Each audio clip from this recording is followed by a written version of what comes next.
চট্টগ্রাম বিশ্ববিদ্যালয়ের প্রাণিবিদ্যা বিভাগে প্রভাষক পদে নিয়োগ স্থগিত করেছে হাইকোর্ট, তো এ বিষয়ে আপনি যদি বলতেন। না, আতিফা স্থগিত করেছে এবং এটা যেই প্রক্রিয়ায় আসলে নিয়োগের প্রক্রিয়াকে বাধা দেওয়া হয়েছে, অভিযোগ যেটা এমদাদুল হক অভিযোগ করেছেন যে তাকে যেদিন মৌখিক পরীক্ষার কথা ছিল সেই দিন ছাত্রলীগের দাবি করা কিছু লোকজন তারা তাকে অন্য জায়গায় নিয়ে যায় এবং ডাইভার্ট করে, ফলে টাকা দাবি করে এবং শিবির কর্মী দাবি করে মারধর করে, এরকম অভিযোগের উপরে আছে। তবে হাইকোর্ট এই বিষয়ে যেহেতু তার শিক্ষা জীবনের ফলাফল অনেক ভালো, প্রধানমন্ত্রীর স্বর্ণপদক পাওয়া তিনি, ফলে এই বিষয়টি হাইকোর্ট দেখার জন্য বলেছে। এবং আমার মনে হয় যে এই প্রক্রিয়া, নিয়োগ প্রক্রিয়া খুবই জরুরি।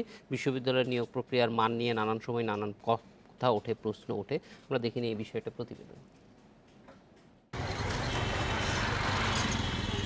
চট্টগ্রাম বিশ্ববিদ্যালয়ে প্রাণিবিদ্যা বিভাগের প্রভাষক পদে নিয়োগের সাক্ষাৎকারে অংশ নিতে গত ২৭ মার্চ ক্যাম্পাসে যান ওই বিশ্ববিদ্যালয়ের সাবেক শিক্ষার্থী এমদাদুল হক।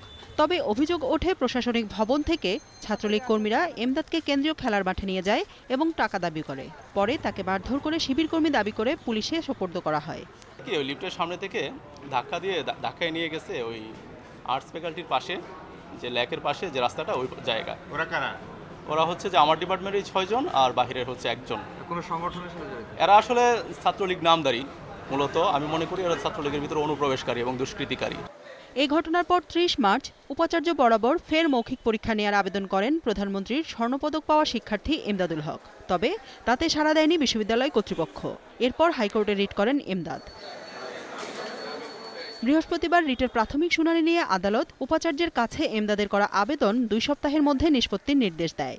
তাকে যেন আবার ভাইবা বোর্ডে অংশগ্রহণের সুযোগ দেওয়া হয় এবং এই যে আবেদন উনি করেছেন সেই আবেদনটা আগামী 2 সপ্তাহের মধ্যে মহামান্য হাইকোর্ট সেটা নিষ্পত্তির জন্য নির্দেশ দিয়েছেন। এছাড়াও এই যে রুল ইস্যু ওনারা আজকে করেছেন সেটা নিষ্পত্তি হওয়ার আগ পর্যন্ত পিটিশনার যে পদের জন্য আবেদন করেছিলেন, যে বিভাগে আবেদন করেছিলেন, সেই বিভাগে শুধুমাত্র উনি যতটুকু ওনার স্বার্থ আছে সেই বিষয়ে সম্পূর্ণ নিয়োগ প্রক্রিয়া বন্ধ থাকবে।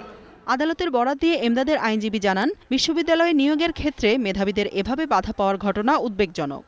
মেধাবী শিক্ষার্থীকে যদি কোনোভাবে মূল্যায়ন করা না হয়, তাহলে মাননীয় প্রধানমন্ত্রী যে চেষ্টাটা করছেন যে বিভিন্ন রকমের প্রণোদনা দিয়ে বিদেশে যারা রয়ে গেছেন স্কলাররা, তাদেরকে ফিরিয়ে আনার চেষ্টা করছেন, সেইটার পরিবর্তে আমাদের বিশ্ববিদ্যালয়গুলো দেখা যাচ্ছে স্কলারদেরকে ধারণ না করে তাদেরকে বরঞ্চ বিশ্ববিদ্যালয়ে কীভাবে না নেওয়া যায় সেই চেষ্টা করছেন।